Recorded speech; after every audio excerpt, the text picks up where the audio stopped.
How's it going, guys? This is Upside Down Ace, and this is another popular request for my Forza 4 car reviews. This is the 1992 Mitsubishi Galant VR4. This is Mitsubishi's purpose-built, rally-driven machine. It's got a 2-liter, 4-cylinder engine that's supercharged to produce 237 horsepower.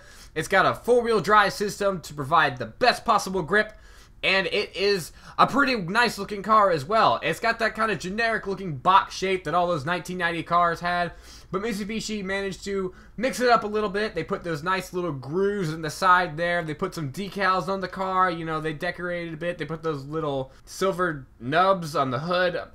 And overall, I think this is a pretty good looking car. I'm very pleased with the way it looks. It's not boring, but it's not hideous. You see that MMC logo there, the Mitsubishi Motors Corporation? Man, I'm glad they don't put that on their cars anymore. That is a mouthful to say. Now, let's see if this car is more than just a pretty face. We need to show it a track. We're going to do this on Hockenheim here. It is a perfect track to test out these rally-driven cars. It's got some nice straights, some good corners, and some tight hairpins, so I really like it. Now, this 4-wheel drive system means this car is a rocket off the starting line. There's no fuss at all. It's just all 4 wheels get spinning, and you are off. I was pretty impressed with the Mitsubishi's straight line speed. It seemed to do very well. These gears seem to be spaced out very nicely. They provide, you know, pretty rhythmic changes. You kind of get into a nice easy groove, changing up and down.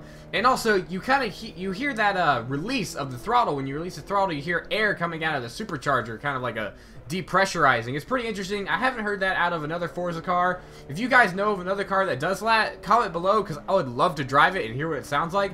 That's the first time I've actually heard that. Now, unfortunately, I really wanted to like this car, but that's where the good news ends. This thing really let me down in 2 of the key areas of rally cars, steering and brakes.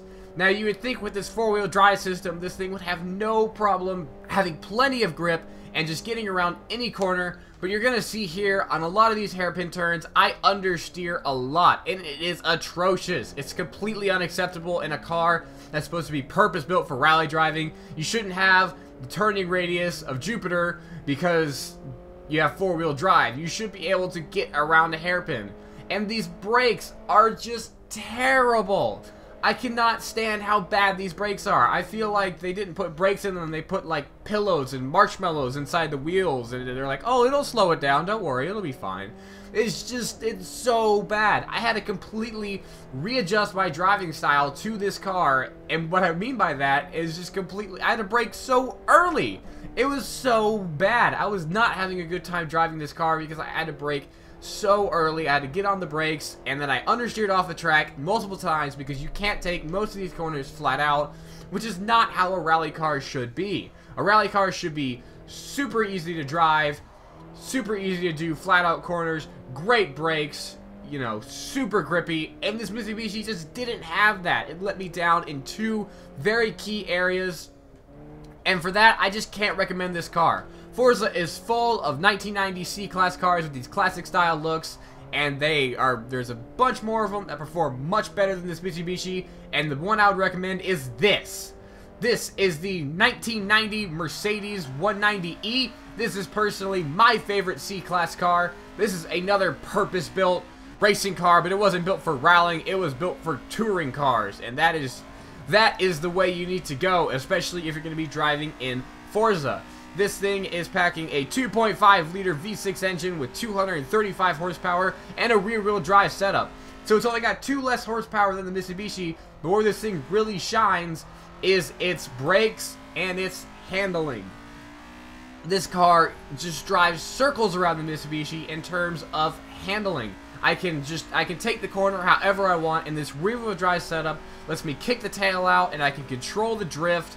And I don't just slide into a 4-wheel drift like you do with the all-wheel drive on the Mitsubishi. I can just control where I want to go with the rear-wheel drive. It's a great setup, guys. If you haven't driven this car, I would highly recommend it. If you're looking for a good C-Class car, you can see right here, I can control the drift. I don't go too far off the track. I kind of messed up on that turn there, but I can still save it. I don't just completely slide off.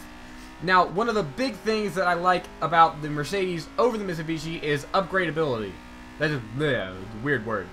The Mitsubishi, you can drop the Lancer Evo 10 engine, which will give it 305 horsepower, and give it up to a B-Class car. In the Mercedes, you can put the SLK engine. It's going to have 355 horsepower, and it's going to put you in the A-Class. Now, if you don't want this car to be an A-Class, you can easily do an four-wheel drive swap, and you can have that four-wheel drive system if you want, and that'll put it into B-Class, and it's much more upgradable than the Mitsubishi. You have a lot more options, but I'm sure the Forza community, being as awesome as they are, they'll find ways to make this Mitsubishi handle the way it's supposed to, but stock, it is absolutely atrocious.